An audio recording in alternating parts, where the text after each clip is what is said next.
부천에 있는 어느 교회에서 있었던 일인데, 그 교회 남자 집사님이 한 분 계시는데요. 이 집사님은 주일날 이제 교회에 올 때마다 이제 집을 나서기 전에 오른쪽 주머니에는 1,000원짜리, 왼쪽 주머니에는 10,000원짜리 한 장씩을 넣고 이제 교회를 와요.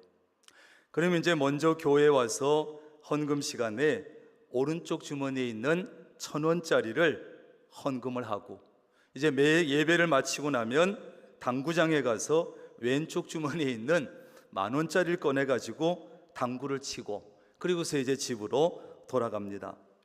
그런데 어느 하루 주일은 목사님 설교에 은혜를 받다가 보니까 아멘 아멘 하다가 그만 방향 감각을 잃어버렸어요. 그래가지고 헌금 시간에 1,000원짜리를 내야 되는데 그만 실수로 10,000원짜리를 헌금 바구니에 넣고 말았어요. 그래서 이제 예배를 마치고 그냥 아무 말 없이 그냥 나갔으면 좋겠는데, 좋았는데 목사님과 이제 악수를 하면서 인사하면서 한마디를 하는 거예요. 목사님, 오늘은 영 재수가 없었어요, 목사님. 그랬더니 아니 집사님, 뭔 재수가 그렇게 없었습니까? 그랬더니 글쎄, 오늘 목사님 설교를 듣다가 1,000원짜리를 헌금한다는 것이 10,000원짜리를 내고 말았지 뭡니까? 그러더래요. 근데 목사님이 한술 더 뜹니다. 그래요 집사님, 그러면 9,000원을 거슬러 드릴 테니까 조금만 기다리시라고 그러더래요. 그랬더니 그 집사님 말씀이 목사님 낙장 불입도 모르세요? 설교에 하도 은혜를 받아서 하나도 안 아깝다는 뜻입니다. 그리고 가더랍니다.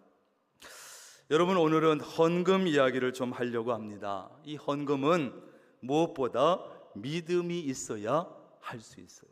뭐가 있어야? 믿음이 있어야 할 수 있어요.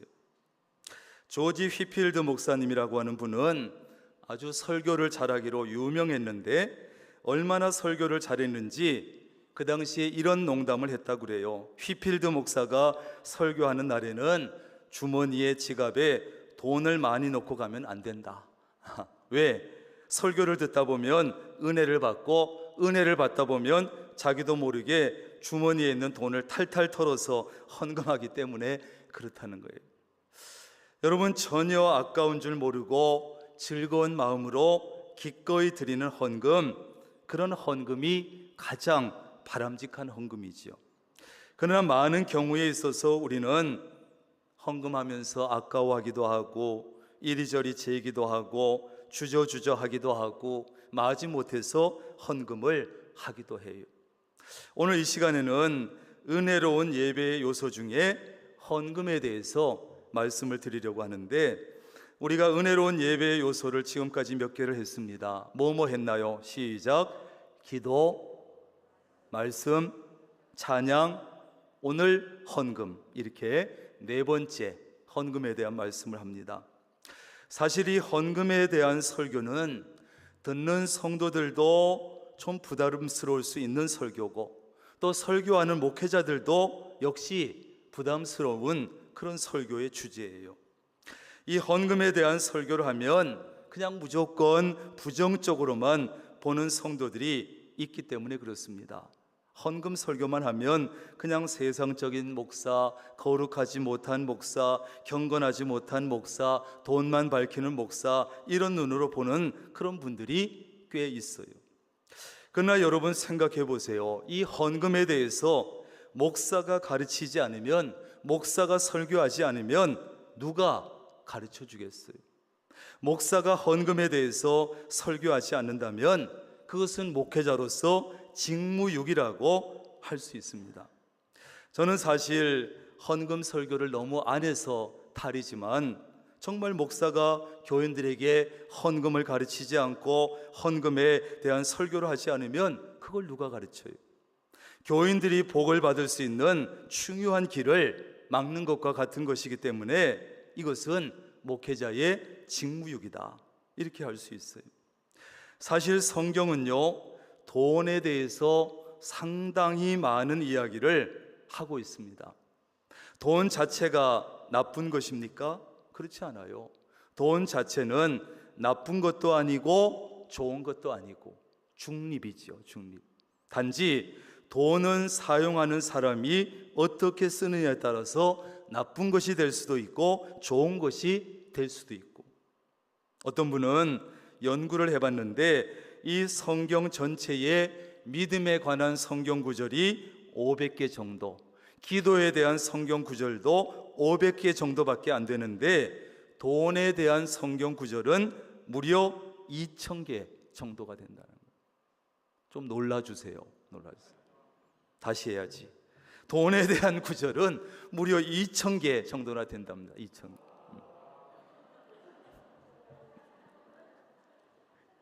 옆구리 찔러가지고 4배 정도나. 믿음도 이렇게 중요한 믿음, 기도도 너무 중요한 이 구절은 500개 정도인데 돈에 대한 게 무려 2000개래요. 이것은 무엇을 말하며 왜 성경은 그렇게 하고 있을까요? 여러분, 돈은 사람들의 삶 속에서 없어서는 안 될 것이고, 돈은 우리의 삶 속에서 가장 중요한 것이기 때문에 먼저 이 돈에 대해서, 물질에 대해서 분명한 가치관을 정립하지 아니하고는 하나님을 바로 믿을 수가 없다는 것을 말해주고 있어요. 그러므로 그리스도인들은 반드시 돈에 대한 올바른 가치관을 가져야 합니다. 성경적인 가치관을 가져야 합니다. 그래야만 하나님을 바로 믿을 수 있고 바로 섬길 수 있습니다. 예수님도 마찬가지입니다. 우리가 흔히 생각하면 예수님처럼 그 거룩하신 분이 돈에 대해서 말씀을 하셨을까? 이런 생각을 할 수 있습니다만, 그러나 성경을 한번 읽어보세요. 사실 예수님께서 가장 많이 하신 말씀 가운데 하나가 바로 돈에 대한 말씀이에요. 어떤 학자가 조사를 해봤더니 37개 정도 되는 예수님의 비유의 말씀 중에 절반에 해당하는 18개의 비유가 돈에 대한 비유다. 우리가 아무리 부인해도 돈이 우리 인생에 있어서 가장 중요한 관심사인 것은 분명한 거예요. 돈 싫어하는 사람 없고 돈 중요하지 않은 사람 없습니다. 더구나 현대 생활에 돈만 있으면 무엇이든지 할 수 있을 것 같아서 사람들의 머릿속에 온통 돈 생각뿐이 없어요. 돈만 벌 수 있다면 무슨 짓이라도 하고, 요즘은 여러분 직장인들도 업무 보다가 쉬는 시간 되면, 틈만 나면, 점심시간 되면 그냥 전화기 들고 전부 다 화장실로 어디로 달려간대요. 주식 관리하려고. 주식이, 내 주식이 올랐나 내렸나. 아마 교회 다니는 그리스도인 중에도 하나님보다 더 돈을 많이 사랑하는 분이 많이 있을 거예요. 우리 명락교회는 없지요, 물론. 바로 이런 이유 때문에 돈에 대해서 분명한 기독교적인 가치관, 성경적인 가치관을 가르치고 말씀을 전하는 일은 굉장히 중요한 일이에요. 그래서 우리가 우리의 예배에 있어서 이 봉헌하는 시간이 아주 중요합니다. 하나님의 은혜에 감사해서 내가 그렇게도 중요시 여기고 나의 가장 귀한 예물을 드리는 시간이기 때문에 그래요. 하나님은 온 우주 만물을 지으신 분이시고 이 세상 모든 것이 다 하나님의 것이에요. 전혀 부족함이 없으시고 이 세상 누구와도 비길 데 없이 부유하신 분이에요. 그런 하나님께 우리가 아무리 많은 것을 드린다고 해도 하나님 보시기에는 아무것도 아니에요. 그러므로 헌금은 뭐냐? 따라합니다. 믿음의 표현이다. 믿음의 표현일 뿐이에요. 우리가 수십억을 드려도 하나님 앞에 그게 얼마나 되겠어요? 우리의 믿음의 표현일 뿐이에요. 모든 것이 하나님에게서 왔고 내가 누리고 있는 모든 것이 하나님께서 베푸신 은혜요 선물인 것을 믿고 고백하는 믿음의 표시, 믿음의 표현, 그것이 헌금이다. 그러므로 우리는 헌금 시간에 하나님께서 베푸신 은혜에 감사해서 하나님께서 선물로 주신 물질의 일부를 돌려드린다는 마음으로 그 믿음을 가지고 드려야 하는 것이에요.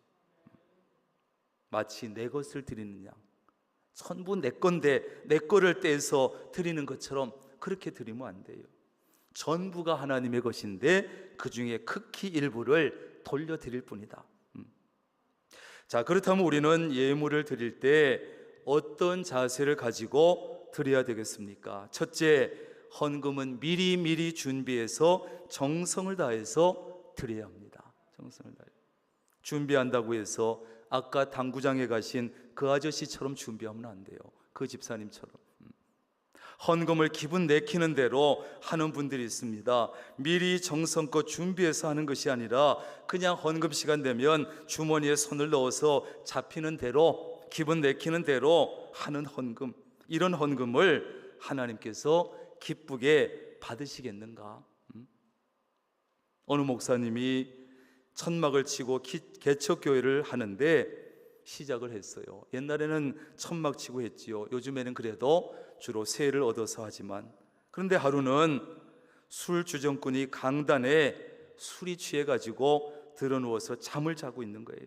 옛날에는 여러분 통금 시간이 있어가지고 술 먹고 집에 가다가 통금 시간이 되니까 아마 열려있는 천막 교회에 들어와서 잠을 잔 거지요. 이것이 인연이 돼가지고 이 술꾼이 그 개척교회 첫 번째 교인이 됐어요. 첫 번째 교인. 그런데 이 술꾼 부부가 이제 교회에 와서 교회 처음 나와가지고 감사 헌금을 드리는데 헌금 봉투에 이렇게 썼습니다. 하나님, 팁을 드리나이다. 이렇게 썼어요. 팁을 드리나이다. 그동안 술집에 돌아다니면서 술 마시고 여자들에게 팁 주던 버릇이 있어가지고 하나님께도 팁을 드린다, 이렇게 적었어요. 그분들은 아직 순진해서 순수해서 그렇게 했겠지만 우리도 그럴 수 있다는 거예요. 우리도 그럴 때가 있다는 거예요. 내가 기분 좋으니까, 내가 기분이 좋아서 하나님께 선심을 쓰듯이 팁을 주듯이 헌금을 드리는 거. 그러나 여러분, 헌금이라고 하는 것은 내 기분을 내거나 하나님께 기분을 내거나 하나님께 선심 쓰는 것이 아닙니다. 팁을 드리는 것이 아닙니다. 헌금을 드릴 때는 정성을 다해서 감사를 담아서 드려야 되는 거예요. 오늘 본문 말씀은 예수님께서 어떤 과부의 헌금하는 모습을 보시고 칭찬하신 내용입니다. 한 과부가, 예수님이 이렇게 지켜보고 계시는데 한 과부가 헌금 앞에 오더니 렙돈 2잎을 넣고 가는 거예요. 이 렙돈은요, 구리 주화 중에서 그 당시에 가장 작은 단위입니다. 그러니까 2렙돈을 드렸다는 것은 20원 정도, 아마 20원 정도 헌금했다, 뭐 이렇게 보면 될 것 같아요. 그런데 41절에 보면 부자들 가운데는 많은 돈을 넣는 사람도 여럿 있었다. 그 부자들이 헌금한 액수에 비하면 이 과부의 2렙돈은 지극히 적은 액수죠. 정말 부끄러울 정도로 적은 액수였어요. 그럼에도 불구하고 예수님께서 뭐라고 하십니까? 내가 진실로 너희에게 이르노니 이 가난한 과부는 헌금함에 넣는 모든 사람보다 많이 넣었도다. 많이 넣었도다. 그들은 다 그 풍족한 중에서 넣었거니와 이 과부는 그 가난한 중에서 자기의 모든 소유 곧 생활비 전부를 넣었느니라, 이렇게 말하고 있어요. 어쩌면 이 과부는 그날 하루의 생활비, 그날 하루 금식을 하고 다 넣었는지 모르지요. 여기서 주님은 2가지를 지적하시는데, 첫째는 헌금을 넣은 사람들 가운데 2렙돈을 바친 과부가 가장 많이 드렸다는 거예요. 이것은 결코 액수가 제일 많다는 것이 아니지요. 실제로 부자들이 드린 헌금과 비교하면 몇백분의 1 혹은 몇천분의 1밖에 되지 않는 아주 적은 액수였을 거예요. 다만 이 과부는 헌금을 드리는 정신과 자세와 정성에 있어서 최고의 헌금을 바쳤다는 거예요. 2번째 말씀하신 것은 다른 사람들은 다 넉넉한 가운데, 그 많은 가운데 극히 일부를 떼어서 넣었지만 이 과부는 가난한 가운데 자기 생활비 전부를 넣었다는 거예요. 그래서 최고라는 거예요. 정성을 다해서 있는 모든 것을 주님께 드렸기 때문에 최고의 헌금을 했다는 뜻이에요. 여기서 우리는 예수님께서 생각하시는 중요한 헌금의 원리를 하나 배울 수 있는데, 그것은 뭡니까? 하나님께는 헌금의 액수의 많고 적음이 중요한 것이 아니라 그 정성이 중요하다는 사실이에요. 뭐가 중요하다고요? 정성이 중요하다. 정성이. 그렇습니다. 비록 액수가 적을지라도 우리의 마음이 정성이 담긴 예물을 주님께서 기쁘게 받아주시는 줄로 믿습니다. 앞으로 우리가 헌금을 드릴 때 내 헌금이 적든 많든 거기에 상관없이 정말 내 능력 안에서 최선을 다하고 내 정성을 담아서 준비해서 정성을 다해 드릴 수 있기를 바랍니다. 그러면 칭찬받는다. 두 번째는, 헌금은 자원하는 마음, 기쁜 마음으로 드려야 된다는 거예요. 무슨 마음이요? 자원하는 마음, 기쁜 마음으로 드려라. 사도 바울은 고린도후서 9장 7절에서 말씀합니다. 각각 그 마음에 정한 대로 할 것이요 인색함으로나 억지로 하지 말지니 하나님은 즐겨내는 자를 사랑하시느니라. 아멘. 아멘. 헌금은 하기는 하는데 아까운 마음으로 내거나 인색한 마음으로 내거나 하지 못해서 하는 일이 없어야 된다는 말씀이에요. 자원하는 마음으로, 기쁜 마음으로 해야 된다는 거예요. 우리는 헌금할 때 마지 못해서 억지로 하는 경우가 있고, 체면 때문에 내가 직분이 뭔데 체면 때문에 할 때도 있고, 다른 사람의 눈을 의식해서 하기도 하고, 무엇이 있으면 다른 사람은 얼마 하나 비교해서 적당선에서 하려고 하고, 남에게 보이기 위해서 할 때도 있다는 거예요. 그냥 내 믿음 안에서 내 형편에서 최선을 다하면 되는데 그저 남의 의식하고 비교하고, 그래서 그냥 적당한 선에서 하려고 하고, 그리고 헌금을 좀 많이 했다 싶으면 생색을 내려고 하기도 하고, 아마 오늘 본문 속에 나오는 이 부자들도 그랬던 것 같아요. 그래서 자신의 사회적인 지위 때문에 다른 사람들을 보란 듯이 드러내고 자랑하고 생색을 내기 위해서 많은 헌금을 하면서 그냥 헌금을 종이를 지폐를 쫙 펴가지고 이렇게 넣는지도 몰라요. 주님은 이런 사람들의 헌금보다 자원하는 마음으로 정성으로 드리는 헌금을 받아주십니다. 받아주시는 거예요. 어떤 목사님이 재밌는 표현을 했어요. 교인들 가운데는 펌프 같은 교인이 있고 옹달샘 같은 교인이 있대요. 이게 뭔 얘기인가? 펌프 같은 교인은요, 지하수는 풍부한데 가진 것도 많은데 막 펌프질을 하고 자극을 주고 강요를 하고, 그러면 어쩔 수 없이 헌금하는 사람이 펌프 교인이래요. 펌프. 저는 펌프질을 잘 못해가지고. 옹달샘 교인은 누구냐? 누구의 간섭이 없어도 자극이 없어도 강요하지 않아도 항상 솟아나는 샘물이기 때문에 그저 즐겁게 감사한 마음으로 자원해서 헌금하는 사람은 옹달샘 같은 교인이에요. 여러분은 어느 쪽입니까? 펌프 교인입니까? 옹달샘 교인입니까? 우리 교인들은 모두가 옹달샘 같은 교인들이 되기를 바랍니다. 세 번째로, 헌금은 천국에 보물을 쌓는다는 믿음으로 드려야 한다. 예수님은 마태복음 6장 19절 이하에서 이렇게 말씀합니다. 너희를 위하여 보물을 땅에 쌓아두지 말라. 거기는 좀과 동록이 해하며 도둑이 구멍을 뚫고 도둑질 하느니라. 오직 너희를 위하여 보물을 하늘에 쌓아두라. 거기에는 좀이나 동록이 해하지 못하며 도둑이 구멍을 뚫지도 못하고 도둑질도 못하느니라. 내 보물 있는 그곳에는 내 마음도 있느니라. 아멘. 여기서 주님은 세 가지를 강조하시는데, 첫째, 자신을 위해서 보물을 땅에 쌓아두지 말라는 거예요. 왜냐하면 땅에 쌓아둔 보물은 좀이 먹고 녹이 슬고 망가지고 도둑들이 들어와서 훔쳐가고, 예수님 말씀처럼 세상에다 보물을 쌓아놓으면 항상 두렵고 불안하지요. 내 돈이 어떻게 될까? 줄어들까? 없어질까? 훔쳐갈까? 돈 때문에 분쟁이 일어나기도 하고 원수가 되기도 하고 살인까지 일어나는 경우까지 있고, 세상에 쌓아둔 보안은 참 행복을 보장하지도 못하고 영원하지도 못하고, 그러므로 두 번째로 자신을 위해서 보물을 쌓되 하늘에 쌓으라는 거예요. 하늘에. 거기는 좀이 먹거나 녹이 슬어서 망가지는 일도 없고 도둑이 뚫고 들어와서 훔쳐가지도 못합니다. 안전하다는 것입니다. 영원하다는 것입니다. 하나님께 예물을 드리는 것은 자신을 위해서 보물을 하늘 창고에 쌓는 일이라는 거예요.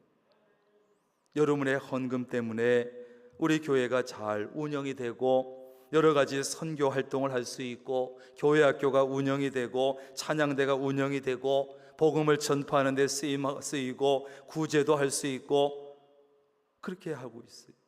결국 많은 사람의 영혼을 위해서 헌금은 쓰이는 것입니다. 교회는 여러분이 정성을 다해서 헌금한 그 돈을 모아서 하나님의 일을 위해서 바르게 쓰려고 애를 쓰고 있습니다. 하나님께서 기뻐하시고 사람들을 유익하게 하는 일에 잘 쓰려고 애를 쓰고 있습니다.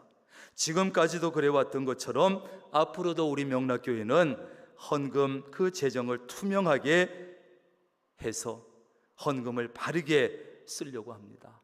그래서 오해도 없이 정말 아낄 때는 아끼고 써야 할 것이 있으면 잘 쓰고 그렇게 하려고 해요. 여러분, 헌금을 통해서 하늘 창고에 여러분 자신을 위한 보물을 쌓아갈 수 있기를 바랍니다. 세 번째는 보물이 있는 곳에 마음이 있다는 거예요. 예수님은 마태복음 6장 24절에서 말씀합니다. 한 사람이 두 주인을 섬기지 못한다. 이걸 미워하든지 저걸 사랑하든지, 이걸 중히 여기든지 저걸 경히 여기든지, 너희가 하나님과 재물을 겸하여 섬기지 못한다는 거예요. 이 말씀은 확실히 맞는 것 같습니다. 물질이 있는 곳에 마음이 있어요. 반대로 물질이 없는 곳에는 마음도 없는 거예요. 그래서 하나님을 섬긴다고 하면서도 물질에 더 애착이 가고 마음이 간다면 하나님보다 물질을 더 사랑하는 것이 됩니다. 11조를 비롯한 각종 헌금을 드리는 것은 우리가 믿음이 있다는 사실을 보여주는 최소한의 기준이 되는 거예요. 최소한의 기준. 그것은 물질이 있는 곳에 우리의 마음이 있기 때문입니다. 하나님을 정말 신뢰하고 하나님을 사랑하는 사람은 헌금하는 자세가 다릅니다. 헌금하는 자세가 정성을 다해서 드리고 믿음으로 예물을 드리고 자원해서 드립니다. 억지로 드리지 않습니다. 인색하게 하지 않습니다. 생색을 내지 않습니다. 기쁨으로 드리고 감사함으로 드리고 자원해서 드리죠. 부천 제1감리교에서 있었던 일인데, 감리교회의 유명한 부흥 강사가 되신 그 목사님의 어머니 권사님의 이야기입니다. 한 30년 전에 이 권사님이 부천 제1교회에서 열린 부흥회 때 강사 목사님을 통해서 은혜를 많이 받았어요. 그래가지고 헌금을 작정하셨는데 배운 것이 많지 않으신지 숫자 개명이 없으셔서 3만 원을 작정한다는 것이 그만 3천만 원을 작정하셨어요. 3천만 원. 좀 놀라주세요. 되게 안 놀라시네. 남의 얘기라고. 3만 원을 해야 되는데 동그라미를 잘못 쳐가지고 3천만 원을 적었다니까요. 그거 다시 달라 그래가지고 금액을 바꿀 수도 없고, 목사 어머니가 그때부터 이 권사님은 막 걱정이 되고 기도하기 시작했어요. 하나님, 제가 무식해가지고 그만 동그라미를 잘못 쳤는데 제가 잘못 친 것으로 부끄럼 당하지 않게 하옵소서. 이만큼 정말 헌금할 수 있도록 제게 복을 주옵소서. 망신당하지 않게 해달라고 계속 기도했어요. 이 권사님은 무식해서 동그라미 7개를 적어놓고 간절히 기도하셨는데, 그 후에 20년이 지난 뒤에 정말 부천 제1교회가 건축을 했는데 실수로 적은 3천만 원을 정말 헌금하셨대요. 마침내 기도가 이루어졌고 그 이후에 물질적인 복도 많이 받았다 그래요. 순수하고 정성스러운 마음을 하나님께서 아시고 기억하셨다가 그 권사님에게 복을 주셔서 정말 부끄러움 당하지 않도록 하나님께서 해주셨다는 거예요. 여러분이 땀 흘려 얻은 물질의 일부를 11조로 드리는 것 쉽지 않습니다. 감사 예물로 드리고 각종 예물로 드리는 것 쉽지 않습니다. 그러나 그런 예물들로 정성스러운 마음으로 즐거이 드리시면 영원히 썩지 않는 하늘 창고에 아름답게 쌓일 것입니다. 여러분, 헌금하는 일이 적어도 우리 명락교회 성도들에게는, 여러분에게는 부담스러운 것이 아니라 즐거움이 되고 기쁨이 되고 복이 될 수 있기를 주님의 이름으로 축원합니다. 기도하겠습니다.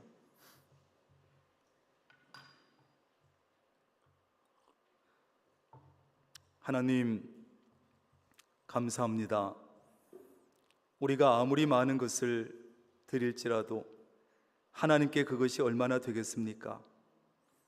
단지 우리의 믿음을, 또 하나님 사랑하는 마음을 예물에 담아서 정성껏 드릴 뿐입니다. 그럼에도 불구하고 하나님께서는 우리의 그 예물을 모아서 교회를 위해서, 하나님 나라 확장을 위해서, 영혼들을 위해서 잘 사용되게 하시니 감사를 드립니다. 물질 중심의 이 현대 사회를 살아가면서 각양의 예물을 떼어 드리는 것 쉽지 않습니다. 그러나 사랑하는 주의 백성들이 어려움 속에서도 정성껏 헌물을 드립니다. 이 예물을 기쁘게 받으시고 칭찬해 주시고 또 물질로 인해서 이제 남은 삶 동안 어려움 당하지 않도록 채워주시고 함께 하시고 직장의 사업에 복을 주옵소서. 그래서 하나님 앞에 인색하지 아니하고 넉넉히 드리고 또 기쁘게 받으신 하나님께서 훨씬 더 넉넉함으로 채워주신 은혜도 있게 하여 주옵소서. 헌금이 부담이 아니요 즐거움이 되고 기쁨이 되고 복이 되게 하여 주옵소서. 예수님의 이름으로 기도합니다. 아멘.